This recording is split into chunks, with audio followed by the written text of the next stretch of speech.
Welcome to the second part of orientation. This one will be a little shorter than the first one, but we want to cover a few of the things that were not in the handbook itself, but that may be useful as you're beginning the program.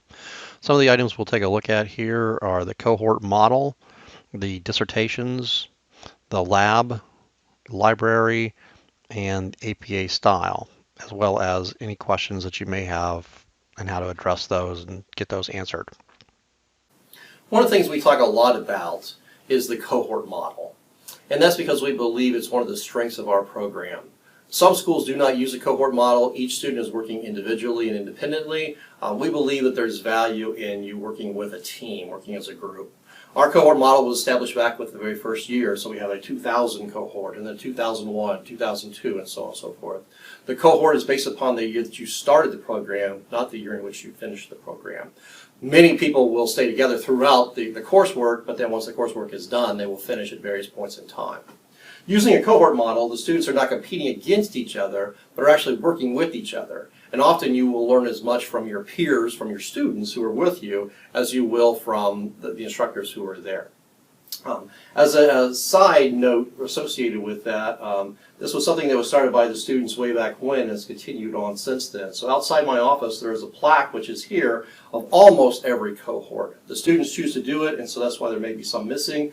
Because they do it themselves, you'll see there's some differences in the actual sizes and shapes of the plaques that are there, but all serve the same purpose. All of them have an image of the students who are in that particular cohort, and then there are sleeves down below that. Into the sleeves go the pictures of each student as they finish the program, in the order in which they finish. So everyone finishing the coursework is at the beginning, the picture of all, and then each individual student, the first person to finish, second person to finish, and walk and defend, and so on. So it goes through here.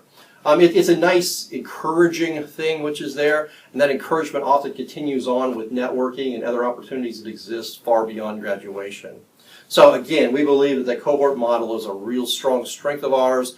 You will grow those bonds as you're here on campus. You will grow those bonds as you will work with fellow students outside of campus. You'll grow those bonds that we hope continue on for many, many years beyond just when you began the program. The dissertations. You can officially begin working on your dissertation when coursework is completed and a proposal has been approved.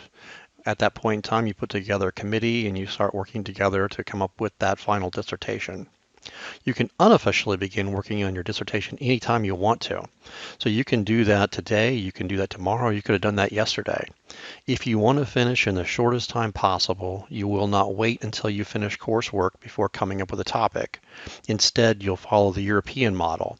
The European model is where you have an idea initially of what you want to work on, and then as you go through the program, you continue to refine that.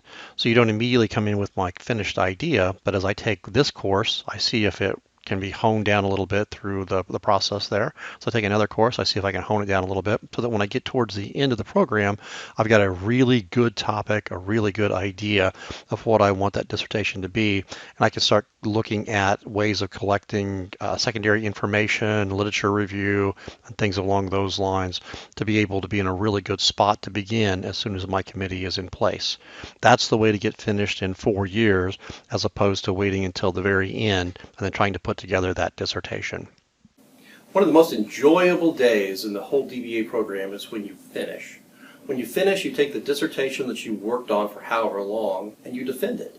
And after you defend it and it's been signed off on by your committee, then it gets submitted to a binder to actually get bound. There are 3 copies of it that get bound, one of which goes to the chair of your committee to thank them for having worked with you and being your chair. Another which goes to the Anderson University Library and will forever be on their shelves there.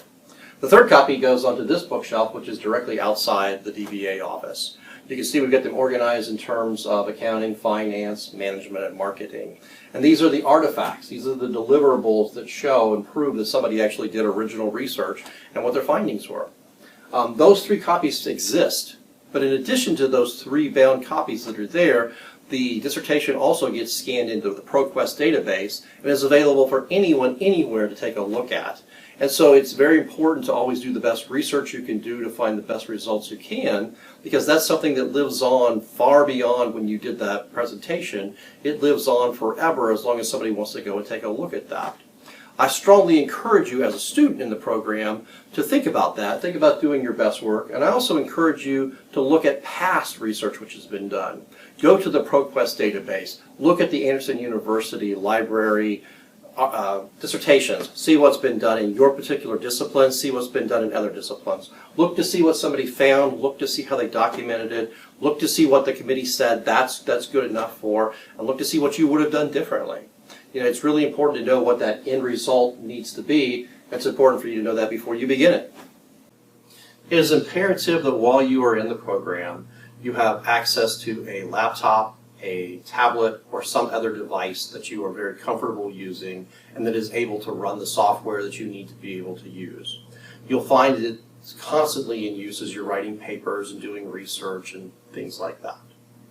In addition to that, I want you to know that here in the Fall School of Business, we have a computer lab located on the second floor. That lab can be accessed by using your Anderson University login information. Any of the machines that are here in this lab contain the software that you would need for your usual Microsoft Office suite as well as for browsing. And they also include some other higher end software such as SPSS, which is used for statistics and research.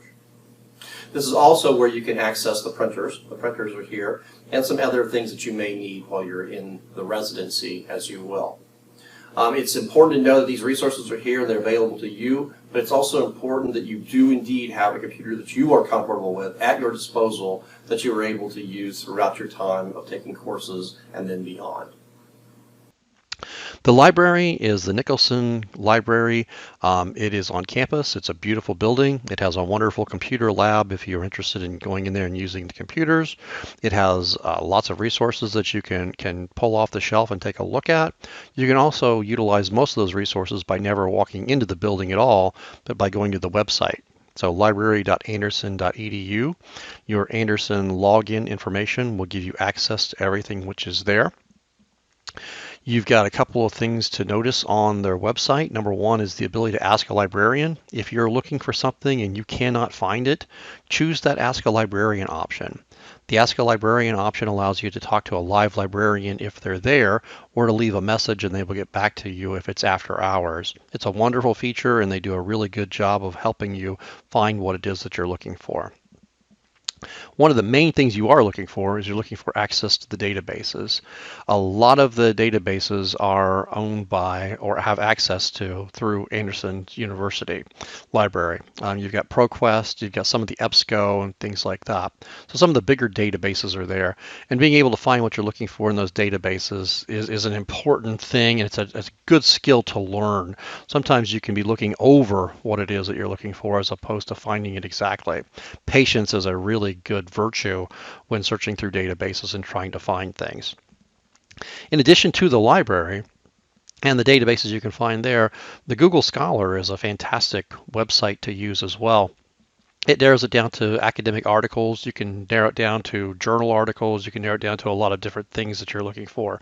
So I would encourage you to become familiar with that particular website and the ability that it has to be able to find what you're looking for. There are other libraries that data can be accessed from as well. If the Nicholson Library does not have it, sometimes they can do a lending program and they can get it for you. It is conceivable, however, that the library at your own institution may have a better access to what it is you're looking for, or it's conceivable that a state library may have access to what you're looking for. Don't be afraid to look at all the different sources that are out there when you're doing some research and trying to find what's there. Just because you cannot find an article on a topic doesn't mean it hasn't been published. It just may mean that you don't have access to it through this particular source or that particular source. And so you may have to get creative in finding those sources that are out there. APA style is something you'll want to become very, very comfortable with. It is the style that was required for every class in the program. The better you get with it, the better you will be. The dissertation itself must be written 100% in APA style, and we are very stickler-ish about that. Some of the instructors in the courses you have will be very big sticklers about APA style as well, whereas others may not care that much about it. In all cases, you will never go wrong by mastering this particular style.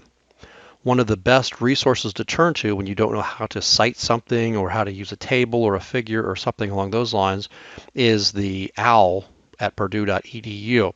That Purdue Online Writing Lab, which is there, has a wonderful site talking about APA. Recently, the APA style updated to APA 7, and you can find information about it there. You can also find information about the older style, APA 6, which was used for a number of years there as well. Make sure that if you have any question whatsoever about how to format something properly, that you are looking it up and doing it in the proper format, which is there. So APA style, become a master of it.